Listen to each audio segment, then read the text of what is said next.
What is up, you muffin munching muggles? Walk on the fiction and reality. I want to give some thoughts and talk about why you should watch this new anime I've been watching, Demons of the Shadow Realm, which for those of you who don't know was created by the same person who created Full Metal Alchemist. And boy oh boy is it split with enough mystery to divide the day and night.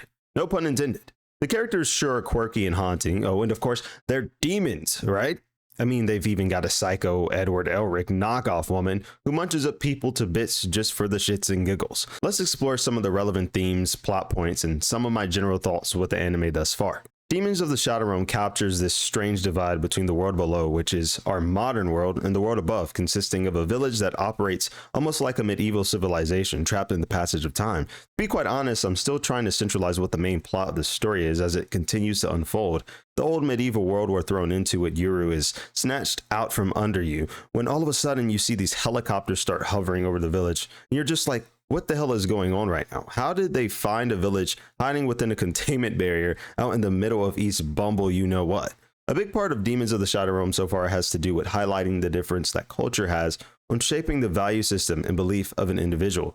Yuru and Asa are siblings dividing the night and day. The perspective one is given can shut misconceptions or preconceived notions towards the forefront of someone's mind. For example, Yuru was told a lie that would all but shift the entire trajectory of his life. When Higashi village is raided by the Kagemori clan, what the viewer is met with is this ruthless slaughter with no reason given as to why, except the fact that they are there to capture Yuru and bring him back to the world below, our modern world. Obviously, Yuru despises these people for rolling his block and just deleting any and everything in their way, and so do we, as it's the only perspective we're initially met with. But then you get this scene of this mysterious woman with an eye patch who pulls up to the cage where Yuru's supposed sister was staying, only for her to absolutely skitty pop this girl just out of the blue and go, you see that girl I just rickrolled? Yeah, that's not your sister. In fact, you know how her name is Asa?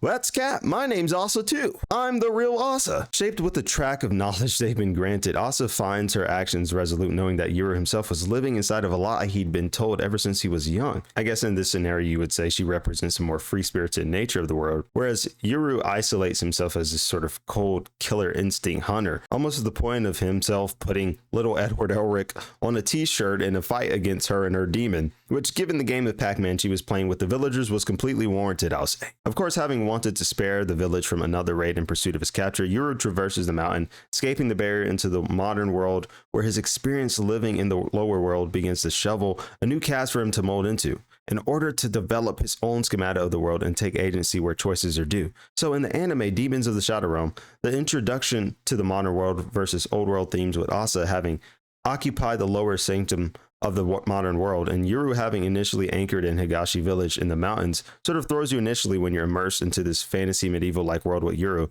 Then it shatters when all of a sudden these modern anomalies start encroaching on the village. After traveling to find a sister in order to explain why the vicious attack on the village occurred, in the more recent episodes we're told that this was to keep Yuru in the power of the demons under the control of the elder of the village, but also to rescue him from the lie he's been living within an inescapable barrier.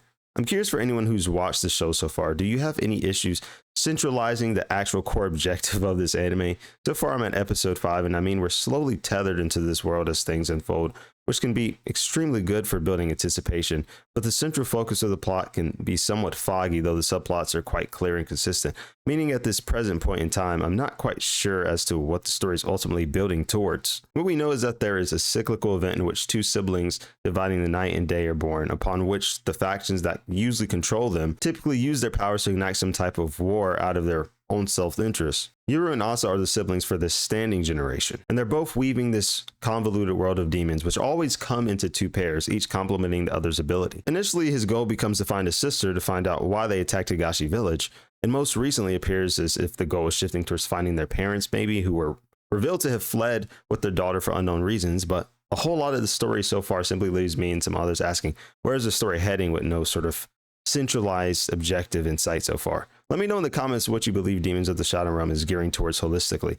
Is it a plot to find out why the parents suddenly disappeared? Is it this war maybe against Higashi village and the Kagemori clan? And the Higashi village, let me tell you, is already distorted in its own right, being that we have absolutely no idea why this village exists apart from the modern world. I think the lines between right and wrong will get blurry moving forward into the story between the Kagemori clan and Higashi village, as I presume the village will initiate its own offensive to secure Yuru in order to ensure its own defenses remain fortified and reinforced.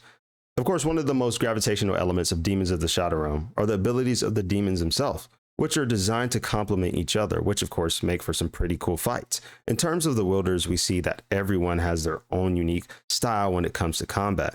We've been introduced to Gabby, who wields a demon that works as an upper and lower jaw to chunk people up to little bits, and who seems to be a bit more aggressive than most. And Jin, his demon pair, which resembles an anglerfish, reflects his Roy Mustang-like calculated nature, swallowing the objects it consumes with one half of the pair, then producing them with the other half of the pair. And I mean, they've even got these pupper demon pairs that will Mike Tyson your ass if you dare to call them dogs. You could go ahead and Mike Tyson that like button if you're enjoying the video and got a few laughs out of me. I have to feed my family. The unique part about Yuru within the story is that he is hands off when directing left and right, and trusting them to be streamlined, practicing their own agency, which reflects a core element of his character as well. There's also this cool looking tortoise that probably would break the scales on my 600-pound life, and its complementary half, a lightning speed rabbit with a rather cocky persona of its own. Though the demons themselves are the primary force pushing through the conflict, the thing I like about this anime is that the masters themselves need some sort of combat capability to gain the upper hand.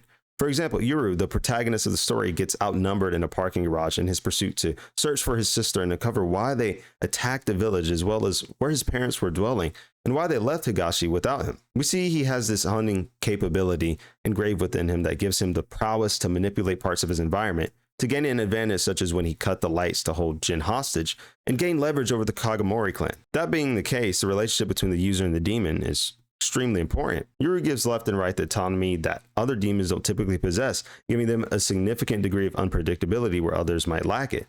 For example, where another user might weaponize the fact that a demon's foremost objective is to protect its master, that rule doesn't necessarily apply to Yuru left and right. One of the reasons you should watch Demons of the Shadow Realm is due to its living, unraveling uncertainty. In one of the more recent episodes of Demons of the Shadow Realm, Yuru finally finds his sister Asa, upon which they have a conversation about why his mother and father left for the grocery store but took his sister and not him. Unraveling this whole convoluted web, we find out that Yamaha, the village elder, had been containing Yuru within the village without his knowledge, and in fact deceiving him by keeping a fake Asa locked within the village so that he would stay believing he's protecting his sister, which of course is quite cruel. The conversation then veers towards the real Asa telling Yuru that once the Kagemori took their parents in, they went on a flight to visit their mother's homeland, boarding the plane but vanishing before it ever landed with one of the Kagemori's bodyguards, who was suspected to possibly have been a double agent. You never know what objective is going to pop up with the show, which is sort of a double-edged sword, but fleeting, and also leaves a gnawing anticipation that keeps you wondering what's next. The mystery that really pulls me in is figuring out why their parents were so prominent and important enough to be targeted in the first place. And how exactly did they board the plane but disappear mid-flight? Let me know below if you have any theories or thoughts as to what might have happened with this. Another one of the biggest mysteries that has completely been boggling my mind regarding Demons of the Shadow Realm is the origin of Higashi village. I mean, isn't it so alluring as to why this village, anchored in the mountains, is acting like it is completely detached from the modern world, though the modern world is just at the base of the damn mountain? I mean, for God's sakes, they call the airplanes that fly over them dragons, which makes culture shock an understatement. What's more, this village is surrounded by a barrier that makes the village itself disappear and that traps the people within it inside of the village, meaning when they try to exit, it just hits them with the Izanagi. Why do you need all of this in the woods where you're living without 5G coverage? Yes, to keep Yuru trapped inside, of course, and to blind him to learning the truth about his sister and parents' whereabouts, but this doesn't explain generations of people being cut off from the modern civilization, meaning it's highly likely the barrier was put into place far before Yuru was even born. Of course, as a result, when Yuru finally made it to the modern world, he got his own heaping helping of culture shock with how vast the world truly was when compared to Higashi village in the mountains. He even is embarking on a journey with a new family, if you will, practicing his own freedom, unchaining his obligations to the village in pursuit of knowledge and the truth as to why events were unfolding the way they were, and who his true allies or enemies truly were. And I mean, even now, we don't truly know who is definitively an ally or enemy, which makes the mix-up with things even more exciting while we unravel what the world of Demons of the Shadow Realm is truly about. Let me know what you think in the comments. What is your favorite demon so far in the series?